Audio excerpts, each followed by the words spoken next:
बिस्मिल्लाहिर्रहमानिर्रहीम। अस्सलाम वालेकुम। मैथ्स टैक्टिक्स एकेडमी के प्लेटफॉर्म पे मैं आपका टीचर हुसैन शब्बीर आपको वेलकम करता हूँ।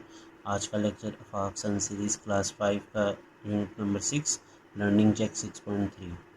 क्वेश्चन नंबर 1 है the cost of 7 litres of petrol is ₹749।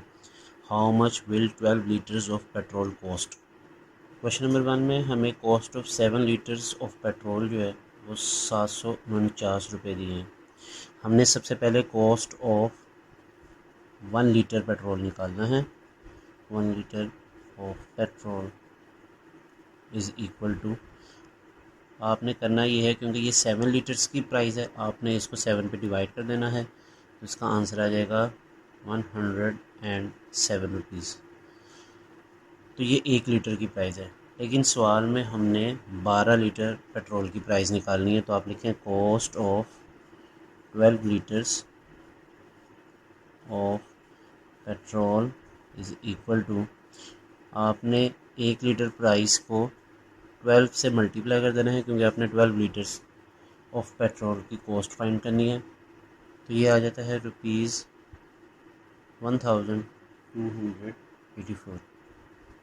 Question number 2 है the length of 5 pieces of wire is 60 metres, find the length of 23 such pieces of wire.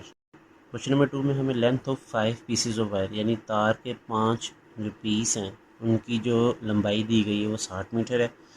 आप सबसे पहले 1 मीटर की लंबाई निकाल लें। तो length of 1 piece of wire is equal to, आपने करना ये है कि क्योंकि ये 5 मीटर की है, क्योंकि ये 5 पीसीस की लेंथ है तो इसको 5 पे डिवाइड कर लें। 60 divide 5 is equal to 12 metre. इसका मतलब एक पीस ऑफ वायर की जो लेंथ है वो 12 मीटर है। अब आपने कितने पीसीस की निकालनी है? 23। तो आप मल्टीप्लाई कर देंगे इसको 23 से। Length of 23 pieces of wire is equal to 12 metre एक ही लंबाई है तो 23 पीसीस की कितनी होगी? आपने जस्ट 12 को 23 से मल्टीप्लाई कर देना है, तो यह आ जाता है 276 मीटर। क्वेश्चन नंबर 3 है the mass of 12 bags of flour is 96 kg. What will be the mass of 4 such bags of flour? Question number 3 में हमें mass of 12 bags of flour दिया है 96 kg। तो हमने 4 bags of flour का mass find करना है। सबसे पहले हम mass of 1 bag फाइंड करेंगे। वो किस तरह करेंगे? हमने 96 को 12 पे डिवाइड कर देना है ताकि एक बैग की वैल्यू आ जाए। तो 96 को 12 पे डिवाइड कर दे तो ये आ जाता है 8 kg। अब हमने मैस निकालना है, mass of 4 bags of floor. आपने करना यह है कि जो एक बैग का मैस है उसको 4 से मल्टीप्लाई कर दें तो यह आ जाता है 32 kg।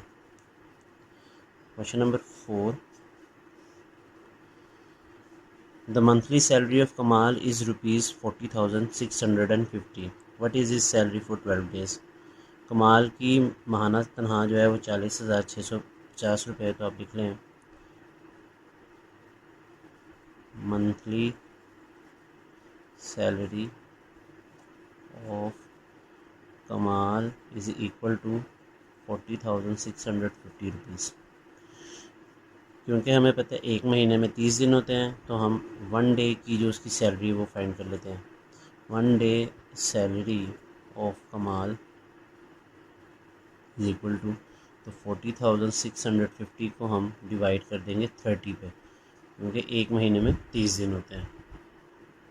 तो 40,650 को जब हम 30 पे डिवाइड करेंगे तो हमारे पास आंसर आ जाएगा ₹1,355। अब हमने 12 दिनों की तनख्वाह फाइंड करनी है तो आप लिख लें 12 डेज़ सैलरी ऑफ कमाल इज़ इक्वल टू 1355, यानी जो एक दिन की तनख्वाह है उसकी आपने उसको 12 से मल्टीप्लाई कर देना है तो ये आ जाता है ₹16,260। क्वेश्चन नंबर 5 है the price of 16 metre of fabric is rupees 13,600. What will be the price of 11 metre of fabric, 25 metre of fabric. तो price of 16 metre of fabric is equal to rupees 13,600. Fabric कहते हैं कपड़े को. 16 metre कपड़े की जो कीमत है वो 13,600 रुपये है. सबसे पहले हम निकाल लेंगे price of 1 metre of fabric is equal to, जब आपने 1 मीटर की वैल्यू निकालनी है तो आपने करना ये है कि 16 पे इसको डिवाइड कर देना है. तो ये आंसर आ जाता है रुपीज़ 850.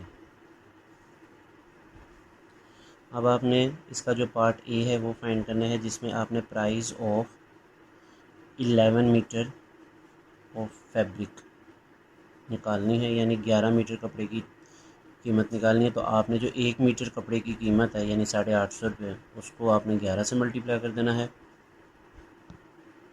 तो ये आ जाती है रुपीज़ 9,350. पार्ट बी में आपने price of 25 metre of fabric find करनी है. तो उसके लिए आपने जो 1 मीटर फैब्रिक की जो प्राइस है यानी 850 रुपये, उसको 25 से मल्टीप्लाई कर देना है. तो ये आ जाता है रुपीज़ 2,125 रुपीज़. क्वेश्चन नंबर 6 है 3 buses of same capacity can carry 225 passengers. Find A. How many passengers can be carried by 8 such buses. B. How many passengers can be carried by 19 such buses. Question number 6 में हमें बताया गया कि 3 buses में जो passengers आ सकते हैं वो 225 हैं. तो हम ये पहले फाइंड कर लेते हैं कि एक बस में कितने पैसेंजर्स आ सकते हैं. तो आपने करना ये है 225 को 3 पे डिवाइड कर दें, तो ये आ जाता है 75. अब आपने पार्ट ए में फाइंड करना है how many passengers can be carried by 8 such buses. तो आपने पार्ट ए में फाइंड करना है कि 8 बसेस में कितने पैसेंजर आ सकते हैं. तो आप लिख दें 8 buses carry passengers is equal to, तो 75 यानी जो एक बस में पैसेंजर की तादाद है उसको आप 8 से मल्टीप्लाई कर दें, ये आ जाता है 600.